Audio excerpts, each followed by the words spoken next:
8-ാം അധ്യായം.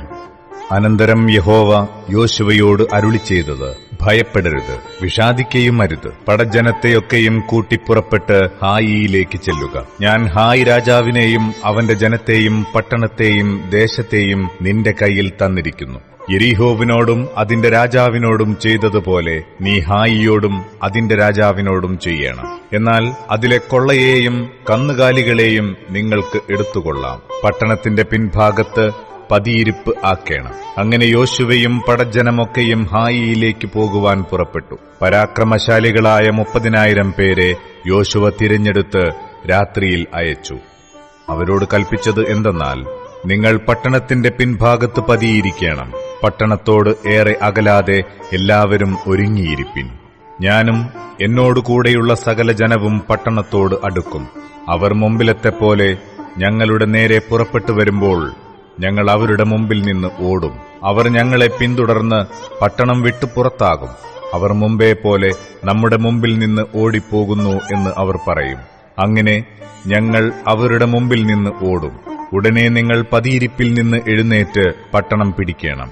നിങ്ങളുടെ ദൈവമായ യഹോവ അത് നിങ്ങളുടെ കയ്യിൽ ഏൽപ്പിക്കും.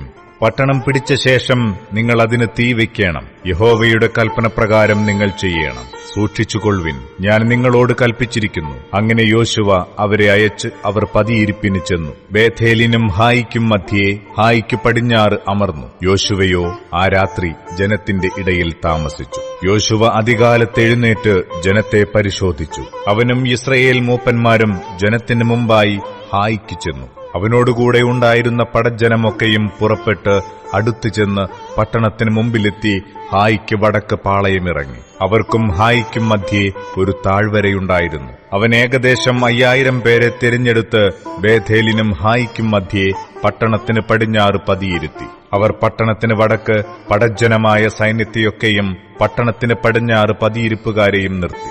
യോശുവ ആ രാത്രി താഴ്വരയുടെ നടുവിലേക്ക് പോയി. ഹായി രാജാവ് അത് കണ്ടപ്പോൾ അവനും നഗരവാസികളായ അവന്റെ ജനമൊക്കെയും ബന്ധപ്പെട്ട് എഴുന്നേറ്റ് നിശ്ചയിച്ചിരുന്ന സമയത്ത് സമഭൂമിക്ക് മുമ്പിൽ ഇസ്രയേലിന്റെ നേരെ പടയ്ക്ക് പുറപ്പെട്ടു. പട്ടണത്തിന്റെ പിൻവശത്ത് തനിക്ക് വിരോധമായി പതിയിരിപ്പുണ്ട് എന്ന് അവൻ അറിഞ്ഞില്ല.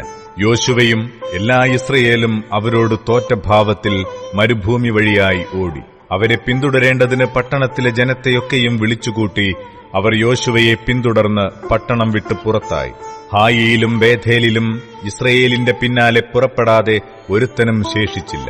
അവർ പട്ടണം തുറന്നിട്ടേച്ച് ഇസ്രയേലിനെ പിന്തുടർന്നു. അപ്പോൾ യഹോവ യോശുവയോട്, നിന്റെ കയ്യിലുള്ള കുന്തം ഹായിക്കു നേരെ ഏന്തുക, ഞാനത് നിന്റെ കയ്യിലേൽപ്പിക്കും എന്ന് അരുളിച്ചെയ്തു. അങ്ങനെ യോശുവ തന്റെ കയ്യിലുള്ള കുന്തം ഹായിക്കു നേരെ ഏന്തി. അവൻ കൈനീട്ടിയ ഉടനെ പതിയിരിപ്പുകാർ തങ്ങളുടെ സ്ഥലത്തുനിന്ന് എഴുന്നേറ്റ് ഓടി പട്ടണത്തിൽ കയറി അത് പിടിച്ച് ക്ഷണത്തിൽ പട്ടണത്തിന് തീവച്ചു.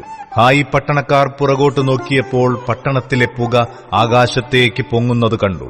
അവർക്ക് ഇങ്ങോട്ടോ അങ്ങോട്ടോ ഓടുവാൻ കഴിവില്ലാതെയായി. മരുഭൂമി വഴിയായി ഓടിയ ജനവും തങ്ങളെ പിന്തുടരുന്നവരുടെ നേരെ തിരിഞ്ഞു. പതിയിരിപ്പുകാർ പട്ടണം പിടിച്ചു.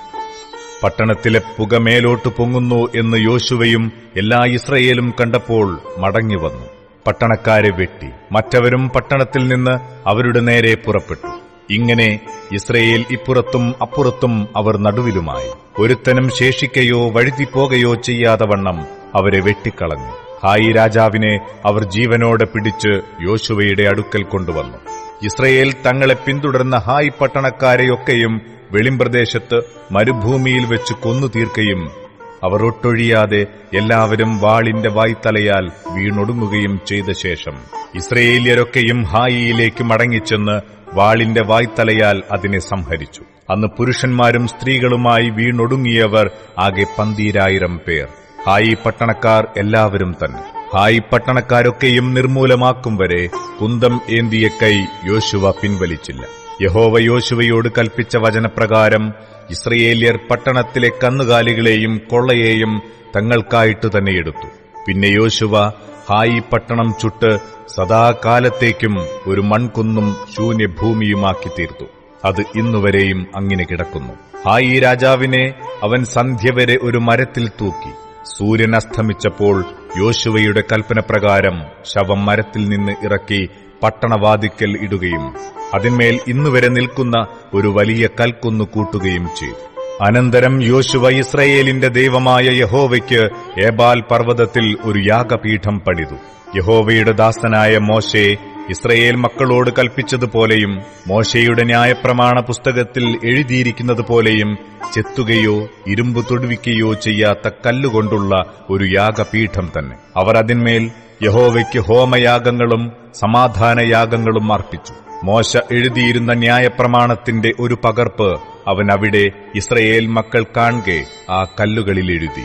എല്ലാ ഇസ്രായേലും അവരുടെ മൂപ്പന്മാരും പ്രമാണികളും ന്യായാധിപന്മാരും യഹോവയുടെ നിയമപ്പെട്ടകം ചുമന്ന ലേവ്യരായ പുരോഹിതന്മാരുടെ മുമ്പാകെ സ്വദേശിയും പരദേശിയും ഒരുപോലെ പെട്ടകത്തിന് ഇപ്പുറത്തും അപ്പുറത്തും നിന്നു.